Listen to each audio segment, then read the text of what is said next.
पंचतंत्र से उत्पन्न ज्ञान से भरा हुआ ज्ञान तंत्र।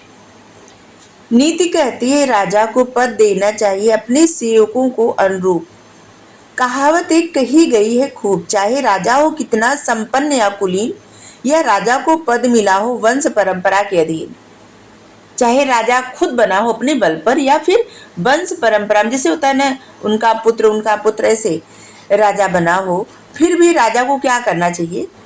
अगर राजा किसी के गुणों को नहीं पहचानता, अनदेखी और मनमानी करने वाले सेवकों को नहीं जानता, गुणी व्यक्तियों में अंतर नहीं कर पाता, कौन कितने पानी में है, किसको कौन सा पद मिलना चाहिए, जो अपने समान गुण वाले से अच्छा व्यवहार नहीं कर पाता, जो योग्य व्यक्तियों की तुलना अयोग्य व्यक्तियों से करता, उसके पास उसका हितैषी सेवक नहीं टिक पाता, उसको छोड़कर चला जाता।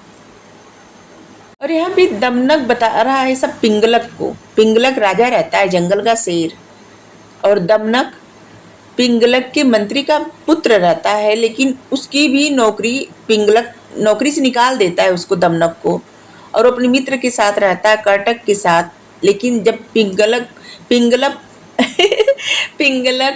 पर आपत्ति आती है, क्या हो गया हमको, आपत्ति आती है और वो सब जाके घेरा बना के रहते हैं, तो इसको अवसर सोचता है दमनक को, और पिंगलक के पास जाता है और वहाँ पे किस तरह से उसको समझाता है, जैसे ये बताता है कि एक राजा को क्या करना चाहिए। ठीक है, बहुत ज्ञान से भरा ज्ञान तंत्र है। दमनक बोला, महाराज क्या आप जानना चाहेंगे ए राज? इसे समझना है आसान, समझाऊं ऐसे बढ़ाऊंगा अपना मान।